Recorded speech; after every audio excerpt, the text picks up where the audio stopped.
Part 2 of the signs slideshow. Here's a keep left sign. This is a one-way street. Here's the more common keep right. Here we have an uncontrolled intersection. We just turned right off of Sawyer Street. This is the corner of Arthur and Dove. Those trees ahead that's where Sawyer Creek flows through there. And if you notice, there are no signs, no stop signs, no yield signs for either street at this intersection. It is a four-way uncontrolled intersection. So we need to slow down below 10 miles per hour to approach this, and we need to scan in both directions. There are not a lot of these uncontrolled intersections around, but there are some. And there is almost certainly going to be one of these on your road test. This is probably the biggest reason students fail their road test. If you do not recognize a four-way uncontrolled intersection, and if you do not slow down below 10 and scan both ways, it will be an automatic failure on your road test. We will practice some of those when we take behind the wheel. Here's the yellow warning sign for traffic signals ahead around the curve up ahead there.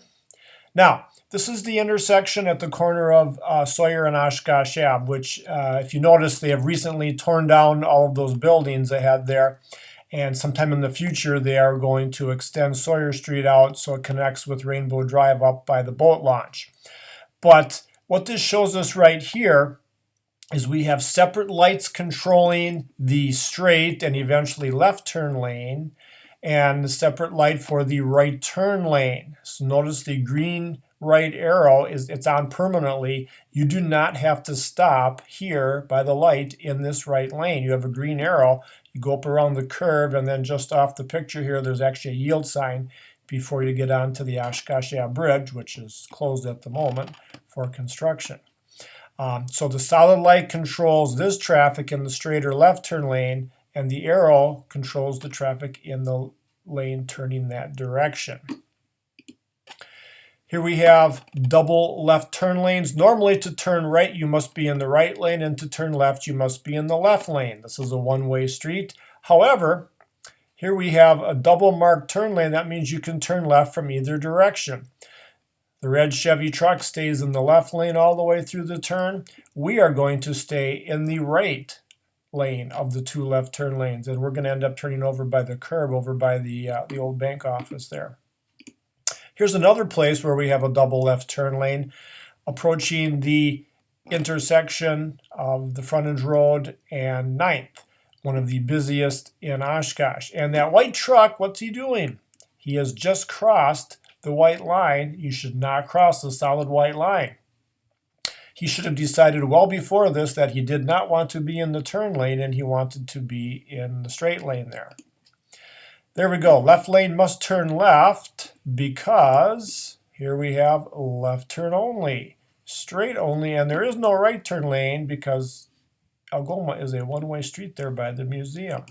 So we backpedaled a few steps here, back up to the bottom of the bridge, and you can see that we would have to, we're in the straight lane here, and we would have to get over to that lane to go straight there. All right, so if we were going around a car that was waiting to make a left turn here, we would have to make possibly 3 lane changes in about a block and a half there. So anticipate that and plan ahead.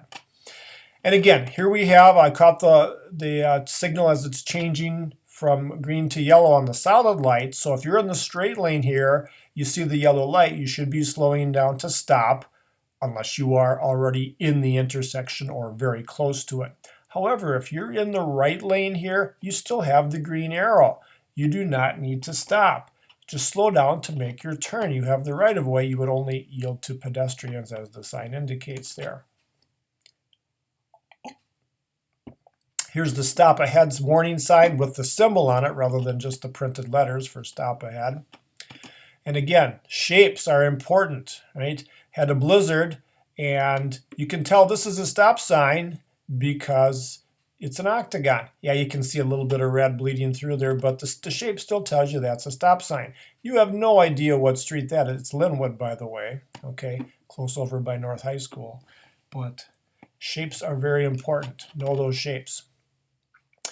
Again, we read signs from bottom to top. Here's left lane ends, road narrows left lane ends in this case. They have the printed sign and they have the symbol, left lane ends.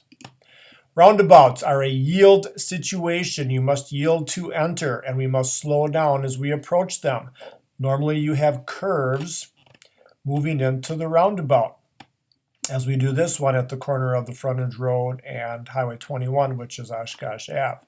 As you get a little closer, we will see, here's the curve and it's marked, and what lane must you be in. Most roundabouts you can go straight from either lane, but not all of them. In this one, the right lane is right turn only. The left lane is for going straight or turning left. Again, slow down and yield to enter. Once you are in the roundabout, you have the right of way to exit. A boulevard is a street like Sawyer Street here as it passes Roosevelt Elementary School on the north end of Sawyer, where you have this large grassy median. Median means middle, right, between the two sides of the street. So the southbound traffic is on this side and the northbound traffic is over here on the other side. What this creates is a little mini street in between them. So if we were going to turn left at this next intersection on this little mini street, we could stop and wait there on that little mini street on the right side for that car to pass, and then we could continue our turn. If there is no traffic oncoming, you do not have to stop. You can just move through your turn like that.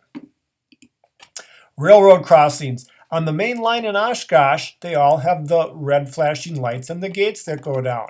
But out in the country, you do not always have that.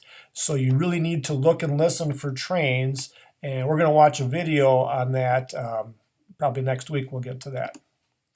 Here is right by Garbage Hill, the old yellow color with the school zone sign with the crosswalk arrow below it. Here over by Webster Stanley, we have the new color sign with the old lines on it indicating the school crosswalk. Now, one thing to note from this picture is where the cars are parked. You are required to park at least 15 feet away from the crosswalk. This car is not even 15 inches from the crosswalk. If a little first grader here runs out into the street in that crosswalk without looking, is that driver going to see them in time, right? So 15 feet is one car length. Always stay at least one car length back from a crosswalk when you park, especially in a school zone. And again, this rule says, the law says you must go 15 miles per hour in a school zone when a child or a crossing guard is present. Here is no parking Monday through Friday, and the yellow warning sign indicates a narrow bridge. That's the bridge over Sawyer Creek on West Haven. Here's a no parking zone around both high schools. This happens to be at West High School here by the new gym and weight room. There is a bus loading zone and fire lane all the way around the building. Do not park there. Same thing at North High School, same by the tennis courts, by the pool, all the way around to the west entrance is no parking. It's a bus loading zone and a fire lane. Fire hydrants. You cannot park less than 10 feet from a fire hydrant. This car, they didn't have time to move the car. They had a fire. They had to plug their hose in. So, yeah, stay at least 10 feet on either side of a fire hydrant. Okay, now you didn't get to see my funny little cartoon with the dancing cows, unfortunately. It's one of the things we lose when we have to do this online, but look at that sign. I'm not sure where this is, but no, that rancher might want to put a fence up. Whoa, there goes Bessie over the cliff, I'll tell you. Want to get a job working for the highway department? Well, that guy's lines are nice and straight, but I'm pretty sure that's not how you spell stop. Here we have a sign in a park in Canada, actually in Vancouver, and I like this. It says, "Attention dog guardians, pick up after your dogs. Thank you. Attention dogs, grr, bark, woof, good dog." Apparently those Canadian dogs are very intelligent. Here we have on Interstate 43, This is the most fatal pileup in Wisconsin history. About 15 years ago, it was first week of October, fog comes rolling in off Lake Michigan very quickly, and suddenly the interstate is blanketed in fog. And the mistake that these drivers made is when they started slowing down and braking, they stayed on the highway lane. You should not do that. If you have to slow down and stop, you should pull off to the shoulder. And what that did, of course, is created a big chain reaction crash here.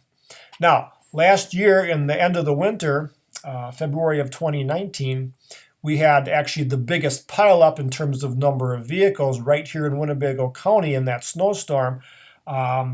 Well over 100 vehicles were involved in that slippery, blizzard, blinding, snow-blowing pileup. There was only one fatality in that one. This one here, I believe there were 10 fatalities. Worst ever in Wisconsin history. Okay, we're almost done here. These are the informational signs telling you where the DMV is here in Oshkosh on Amro Road. All right, relax, do your best. If you study your materials and pass your tests and get your practice driving in, you will pass and get your license. And then who knows the places you will go.